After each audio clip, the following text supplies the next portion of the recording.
আজ সকালটা ডক্টর ইউনূসের মোটেই ভালো গেল না। সকালবেলা ঘুম থেকে উঠে যদি মার্কিন চিপায় পড়তে হয় তাহলে কার ভালো লাগে বলুন? একেই শরীর অসুস্থ, তারপর সকাল সকাল 7টার সময় যদি এখন মার্কিনদের ফোন আসে, এসে যদি আগা পাঁচতলা ঝাড় দেয় তাহলে কার ভালো লাগে? এখন সার্জিও গৌর ফোন করেছিলেন ডক্টর ইউনূসকে। এখন সেখানে যারা যারা উপস্থিত ছিলেন তারা হচ্ছেন খলিলুর রহমান, লামিয়া মুর্শেদ এবং সামরিক সচিব একজন। টেলিফোনে কথা হয়েছে, উপস্থিত ওনারা ছিলেন। তো সার্জিও গৌর জানতে চান যে পরিস্থিতি কি, আপনার দেশের পরিস্থিতি কি, নির্বাচন কবে হবে, আপনি যেভাবে রাজ্য চালাচ্ছেন, রাষ্ট্র চালাচ্ছেন, আইএসআই, আইসিস এদের উত্থান, এই উত্থান এবং এদের উস্কানি আপনারা দিচ্ছেন। মানে উত্থান তো হচ্ছে, তার মধ্যে উস্কানি এবং মদত দিচ্ছেন। পরিস্থিতি ক্রমশ হাতের বাইরে চলে যাচ্ছে।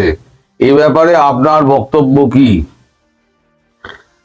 তখন ইউনূস বলেন যে এটা সত্য নয়। পরাজিত শক্তিরা অর্থ দিচ্ছে,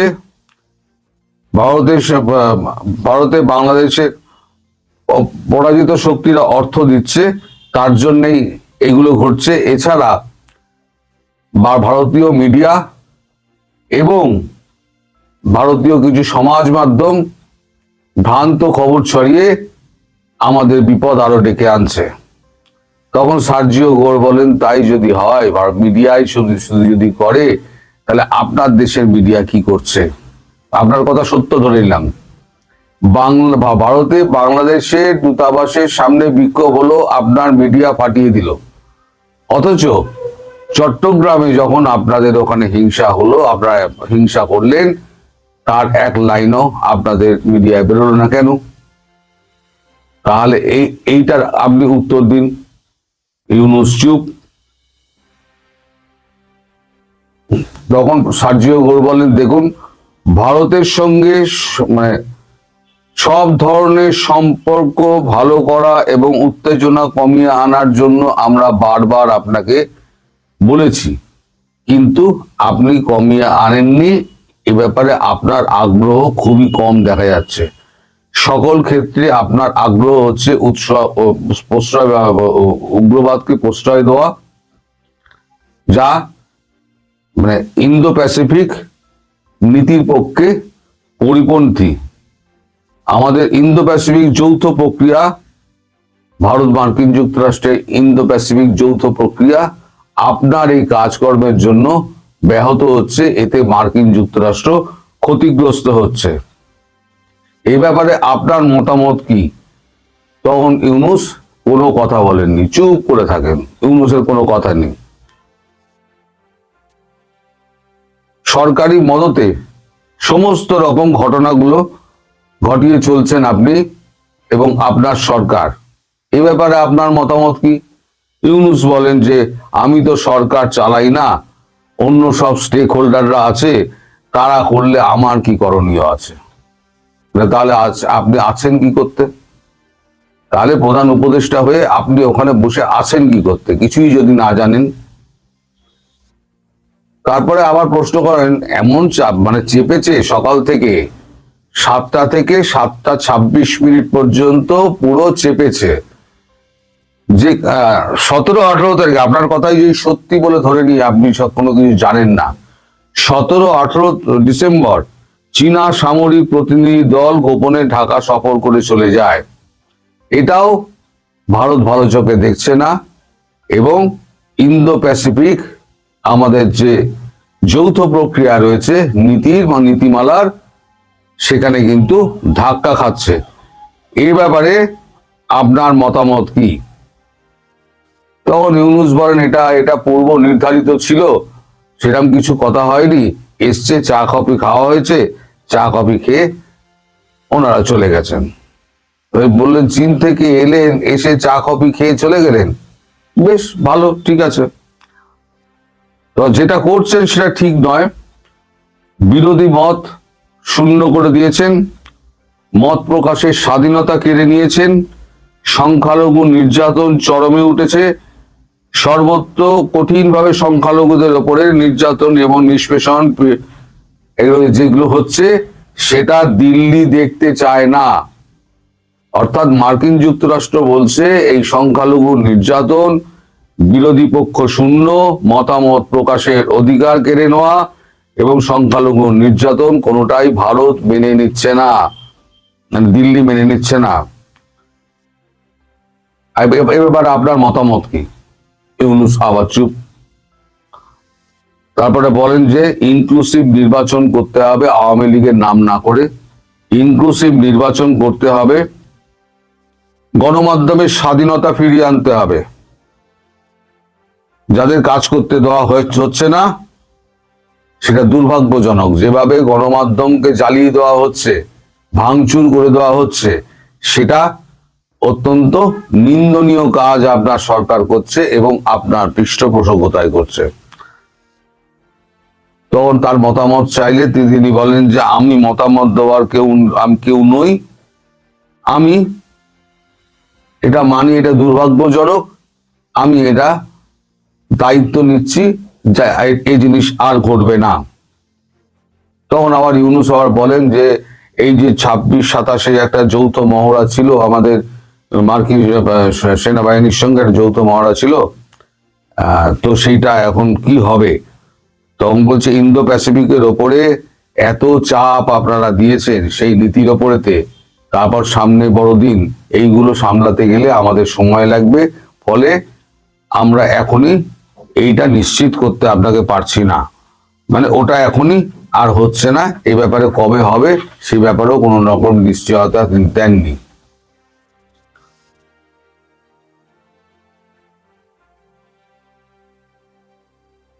তখন ইউনূস বলেন ঢাকা এবং ওয়াশিংটন ডিসি এই বছরে 4টি নন ডিসক্লোজার এগ্রিমেন্ট করেছিল, সেগুলো আমরা সমস্ত স্বার্থ দিয়ে আঁকড়ে ধরে রেখে দিয়েছি। আপনাদের যে সমস্ত নীতিমালা ওখানে ছিল সেই নীতিমালা অনুযায়ী বাংলাদেশ চলছে। তখন সার্জিও ঘোর একটু রেগে যান এবং একটু রেগে গিয়ে বলেন এই যে আপনার নন ডিসক্লোজার এগ্রিমেন্ট ছিল, এই নন ডিসক্লোজার এগ্রিমেন্টে এমন কোথাও কি কিছু লেখা ছিল যে আপনারা এখানে সন্ত্রাসবাদকে কায়েম করবেন, আপনারা মত প্রকাশের স্বাধীনতা দেবেন না, আপনারা রাজনৈতিক দলগুলোকে আপনারা জেলে পুরে দেবেন, অহেতুক মামলা দিয়ে লোককে আপনারা হ্যারাস করবেন, এইগুলো কি নন ডিসক্লোজার এগ্রিমেন্টে লেখা ছিল? ছিল না, কিন্তু আপনারা করছেন যেটা নন ডিসক্লোজার এগ্রিমেন্টে আছে, সেই নন ডিসক্লোজার এগ্রিমেন্ট অবধি কাজ করুন, সেটা নিয়ে আমরা কোনো প্রশ্ন তুলছি না, কিন্তু এই যে যে জিনিসগুলো আমরা বলছি সেগুলোকে এড়াবার চেষ্টা করবেন না। ইউনূস বলেন আগেও চেয়েছি, এখনো ভারতবর্ষের সঙ্গে আমরা যোগাযোগ করতে চাইছি, কিন্তু নরেন্দ্র মোদী প্রধানমন্ত্রী তিনি আমাদের সঙ্গে কোনো রকম যোগাযোগই করছেন না এবং আমাদের কোনো ফোনের উত্তরও দিচ্ছেন না। তখন সার্জিও ঘোর বলেন আপনারা এমন জায়গায় নিয়ে গেছেন সম্পর্কটাকে, এই সম্পর্কটা এখন বিষিয়ে গেছে, এখান থেকে উন্নতি পাওয়ার মানে সম্পর্ক উন্নয়নের ব্যাপারে আপনাদের অনেক বেশি এগিয়ে আসতে হবে এবং সচেষ্ট হতে হবে, এবং এটা সময় সাপেক্ষ ব্যাপার, ইমিডিয়েটলি কাজ শুরু করুন, তাহলে সবকিছুই ঠিক হয়ে যেতে পারে।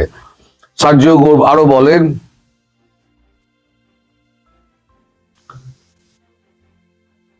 ইন্ডিয়া এবং ওয়াশিংটন ডিসি যৌথভাবে চাইছে বাংলাদেশের সকল জঙ্গিবাদী কার্যক্রম, আপনাদের মদত, উস্কানি এবং চীনের সঙ্গে সম্পর্ক বন্ধ করতে হবে। এই ফোন যে করছি এই ব্যাপার নিয়ে এইটি কিন্তু শেষ ফোন বলে ধরে রাখবেন, মানে এরপরে এই ব্যাপার নিয়ে আমি আর কিছু বলবো না। অবিলম্বে সংখ্যালঘু, বুদ্ধিজীবী, রাজনৈতিক ব্যক্তি, সংবাদকর্মী, তারপরে এদেরকে মুক্ত করতে হবে ট্রাইব্যুনালে যে সমস্ত আইটিসি ট্রাইব্যুনালে যে সমস্ত কেসগুলো করা হয়েছে সেই আইটিসি ট্রাইব্যুনালকে বন্ধ করে দিতে হবে। বিগত সরকারের গুরুত্বপূর্ণ যে সমস্ত ব্যক্তি আছে এবং বিগত সরকারের যত গুরুত্বপূর্ণ মানে রয়েছে, কর্মী রয়েছে, তাদেরকে অবিলম্বে মুক্তি দেওয়ার দাবি মার্কিন যুক্তরাষ্ট্র এবং ভারত যৌথভাবে চাইছে। শুধু তাই নয়, সবাইকে নিয়ে ইনক্লুসিভ নির্বাচনের ব্যবস্থা করতে হবে। ভারত এটা চাইছে, মার্কিন যুক্তরাষ্ট্র এটা চাইছে। আর যেটা হচ্ছে ল অ্যান্ড অর্ডার, এগুলোকে ঠিক করতে হবে। যদি এটা না পারেন, অন্যথায় মানে otherwise dot dot dot dot বলে উনি চুপ করে যান। আদারওয়াইজ কি হতে পারে এবার ইউনূস বুঝে নিন। তাহলে ইউনূস যে সারাক্ষণ বলে যান আমি জানি না, আমি করিনি, আমি শুনিনি, অন্যরাই করেছে, এই সমস্ত যুক্তি আর সার্জিও গোর মানতে চাননি। উনি বলেন আজকালের মধ্যে একটা বৈঠক করে আমরা এ ব্যাপারে ইতিবাচক সিদ্ধান্ত নেব। তখন সার্জিও গোর বলেন যাই করুন তাড়াতাড়ি করবেন, আমাদের হাতে বেশি সময় নেই, আমাদের কথা যদি না শোনেন তার উপযুক্ত ফল আপনাকে ভুগতে হবে এবং সেটা কিন্তু খুব বেশি দূরে নয়। আপাতত আমরা এখানে কথা শেষ করছি। দ্বিতীয়বার এই বিষয় নিয়ে আমি আপনার সঙ্গে কথা বলবো না। মার্কিন যুক্তরাষ্ট্র তার মতো করে চলবে এবং তাতে আপনার বিপদের সম্ভাবনা, আপনার এবং আপনার সরকারের বিপদের সম্ভাবনা বাড়বে বলে তারা করে ফোন রেখে দিয়েছেন। এটা হলো গিয়ে সকালবেলা থেকে মানে 7টা থেকে 7:26 অব্দি যে বৈঠক হয়েছে তার নির্যাস আপনাদেরকে বললাম। এর মধ্যে যদি কোনোটা সত্যি বা কোনোটা মিথ্যে প্রমাণিত হয়, আমার নামে মামলা করে দিন, রিপোর্ট করে দিন, আমার নামে ইউটিউবে রিপোর্ট করে দিন। বেকার বেকার আমার কমেন্টে লিখবেন না। আগে ভালো করে জানুন, এর সত্য মিথ্যা জানুন। যেখান থেকে আমরা জানতে পেরেছি এর এক বর্ণ মিথ্যা কথা নেই, এখানে সব হচ্ছে সত্যি কথা।